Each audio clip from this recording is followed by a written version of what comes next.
এখান থেকে মানে প্রধান বা পঞ্চায়েত সমিতির কর্মাধ্যক্ষ যেটা সভাপতি সাহেব বললেন, এরা কিন্তু কোনো স্কিম সিলেক্ট করবে না।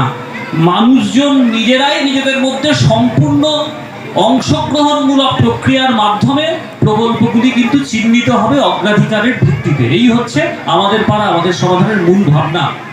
ইতিমধ্যে মথুরা অঞ্চলের আজকের থার্ড রাউন্ডের ক্যাম্প, এর আগে প্রথম মংরাজ প্রাইমারি স্কুলে ফার্স্ট ক্যাম্পটি ছিল, বাল্যগোবিন্দপুর হাই স্কুলে সেকেন্ড ক্যাম্প ছিল। আমার খুবই ভালো লাগছে যে আজকে ক্ষেত্রপালের 2টি বুথ আর চকভগি, তাই তো 3টে বুথ নিয়ে কিন্তু আমি মোটামুটি 250 জন তো আছেই এই ক্যাম্পে, এই তারও বেশি হবে, 6-3 তো হবেই, হয়তো অনেকে এখানে আছেন, দুয়ারে সরকারে অনেকে আছে, মিনিমাম 6-3 হবে। তো এই উপস্থিতিটা সুনিশ্চিত করার জন্য আমি প্রধান ম্যাডামের নেতৃত্বাধীন যে টিম, সত্যেনবাবু, এদেরকে বিশেষ ধন্যবাদ জানাবো। ঠিক আছে, থ্যাংক ইউ, খুব ভালো লাগছে। আর এখানে মহিলাদের অংশগ্রহণও খুব স্বতঃস্ফূর্ত, একদম বোঝাই যাচ্ছে যে সংশ্লিষ্ট বুথ এলাকার ভোটাররা এখানে বসে আলোচনা শুনছে। ঠিক আছে, এই পদক্ষেপটা খুব ভালো লাগছে এটা। আর অনেক ক্ষেত্রে যেটা হয়, কেন আমি এই কথাটা বললাম তার কারণ রয়েছে। কারণ আমি দেখুন নিজের অভিজ্ঞতা দিয়ে বলছি, দুয়ারে সরকারের প্রথম দুয়ারে সরকার থেকেই আমি বিডিও হিসেবে কাজ করছি। ডিসেম্বর 2020-তে প্রথম দুয়ারে সরকার হয়েছিল। তো আমি এটা নিজের অভিজ্ঞতায় দেখেছি যে প্রথম যখন 16ই আগস্ট 2021 প্রথম লক্ষ্মীর ভাণ্ডার চালু হয়েছিল, আমি পুরুলিয়া জেলার জঙ্গলমহলের একটি প্রত্যন্ত ব্লকে বিডিও হিসেবে কাজ করছিলাম, কর্মরত ছিলাম। সেই সময় প্রথম যখন লক্ষ্মীর ভাণ্ডার চালু হয় 16ই আগস্ট 2021, দিনটা আমার স্পষ্ট মনে আছে, বিপুল জনসমাগম হয়েছিল, বিপুল, মানে 3 ধরনের জায়গায়।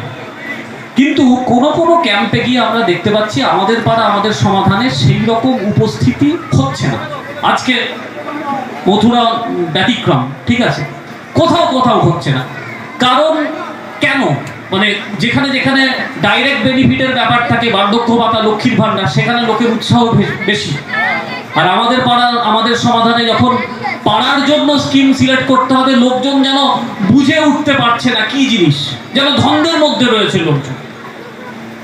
কি ব্যাপার এটা বুঝতে একটু সময় লেগে যাচ্ছে। আমি আজকে ক্যাম্পে জাস্ট ওই বলেছেন প্রধান ম্যাডাম, উপপ্রধান সাহেব এসছি ওই জন্য। অনেক ক্ষেত্রে এরকম ব্যাপারটাও হচ্ছে, কিন্তু জেনে রাখুন চোখের সামনে যখন প্রকল্পগুলো আপনার সামনে টপাটপ করে রূপায়িত হতে থাকবে, তখন যারা আসতে পারছেন না, যারা এসে তাদের বক্তব্যকে তুলে ধরতে পারছেন না, তিনি সেই সুযোগ থেকে বঞ্চিত হচ্ছেন। তিনি হয়তো 4টে স্কিম তিনি দিতে পারতেন, সেই সুবর্ণ সুযোগ থেকে তিনি বঞ্চিত হচ্ছেন। তাহলে কথা হচ্ছে এখানের মূল ভাবনা কি?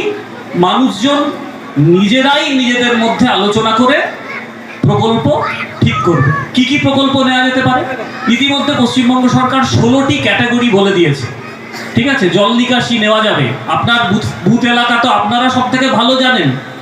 আপনার বুথ এলাকার জমির চরিত্র, মাটির চরিত্র, মানে জলের কি বলবো, স্লোপ বা ঢালু কোন দিক দিয়ে জল বেরিয়ে যায়, কোন দিকে নিকাশি নালা করলে ভালো হবে, এটা আপনারা ভালো বলতে পারবেন।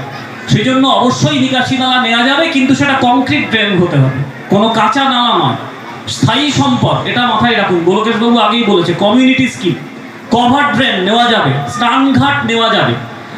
রাস্তার ক্ষেত্রে যে ব্যাপারটা বলে দিই, রোড রিপেয়ার, রাস্তা সংস্কার নেওয়া যাবে। ধরা যাক একটি রাস্তা রয়েছে, এক্সিস্টিং একটি রাস্তা রয়েছে, 20 মিটার বা 30 মিটার করলেই রাস্তাটা সম্পূর্ণ হয়ে যাবে।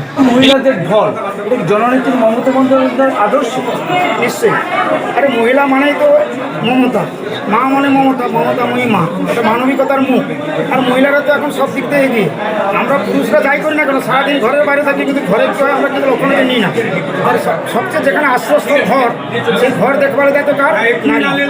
নারীরা আজকালে তো সব দিক দিয়ে এগিয়ে আছে। নারীরা এখন দেখুন বিমান চালাচ্ছে, পাইলট, নারীরা যুদ্ধক্ষেত্রে যাচ্ছে, তো নারীরা সব জায়গায় অগ্রাধিকার আছে। আর আমরা নারীদের সম্মান করি। আজকে 3য় নম্বর থেকে গুরুত্ব কোন কাজের জন্য দিচ্ছে? দেখুন, আমরা প্রায়োরিটি হিসাবে মানুষকে বলেছি যে জনগণ তার নিজস্ব মতামত বলার একটা অধিকার আছে এবং মমতা বন্দ্যোপাধ্যায় সেই অধিকার করে দিয়েছেন যে মানুষ তার নিজের মত প্রকাশ করবে। তো সেখানে জনগণ 3টি ক্যাম্প হয়েছে, 3টি ক্যাম্পের বুথের জনসাধারণ আছে, তারাই বুঝে নেবে তাদের কি কালটা আসুক প্রয়োজন আছে। তবে রাস্তাঘাট মানুষ চলতে পারছে না সেটা দেখতে হবে, পানীয় জলের সুরাহা করতে হবে, বৈদ্যুতিক ব্যবস্থা করা, বিভিন্ন কাজ আছে, জল নিকাশি রয়েছে, কালভার্ট রয়েছে, পুল রয়েছে, এগুলো দেখতে হবে, গার্ডেন ফার্ডেন রয়েছে। তো যেটা আসুক প্রয়োজন সেটা গ্রামের মানুষই ঠিক করে নেবে আজকে। আইসিডিএস কেন্দ্রগুলোকে নিয়ে কি চিন্তা ভাবনা কিছু করছে? নিশ্চয়ই আছে, আইসিডিএস কেন্দ্র তো চলছে, কিছু নতুন হয়েছে, প্রায় এবারে আমার জিম্মিতে 3খানা নতুন হয়েছে, 1খানা প্রায় চালু হয়ে গেছে, 2খানা প্রায় আবার হবে, আর বাকি যেগুলোতে আছে কিছু রংটং করতে হবে, সেগুলো হবে আস্তে আস্তে।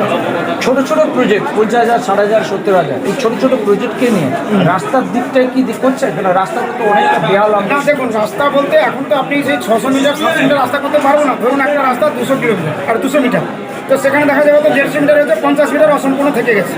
তো সেটার জন্য একটা দেওয়া যেতে পারে, সেগুলোতে হয়তো ছোটো ছোটো রাস্তাগুলো করা যাবে, সেগুলো করতে হবে। মানুষ চলতে পারছে না, যেতে পারছে না। সবচেয়ে বড় ব্যবস্থা হচ্ছে যাতায়াত ব্যবস্থা। তো যোগাযোগ ব্যবস্থা, যাতায়াত ব্যবস্থা যদি না ঠিক থাকে তাহলে বাস করা যাবে না। সেই জন্য আগে রাস্তাটা আসুক প্রয়োজন, রাস্তা মেরামতেরও আসুক প্রয়োজন। সারা কেমন পাচ্ছে?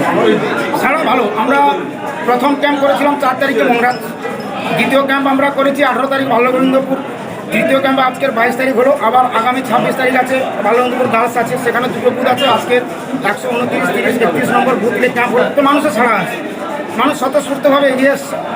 যে আবার যেগুলোতে হয়নি তারা ভাবছে কবে আসবে কবে আসবে কবে আসবে। পূজা আসলে যেমন মানুষ ভাবে দুর্গা পূজা কবে আসবে, যে আমার পাড়া আমার সমাধান, এই যে দিদির চিন্তাধারা, এই যে প্রকল্প, এই প্রকল্পটা একটা অতুলনীয় প্রকল্প। এটা সারা জাগানোর প্রকল্প, ভারতবর্ষের এই প্রথম একটি প্রকল্প, যে উদ্যোগ সারা বাংলার মানুষকে, সারা বুথের মানুষকে, গ্রামগঞ্জের মানুষকে একটা সারা ফেলে দেয়।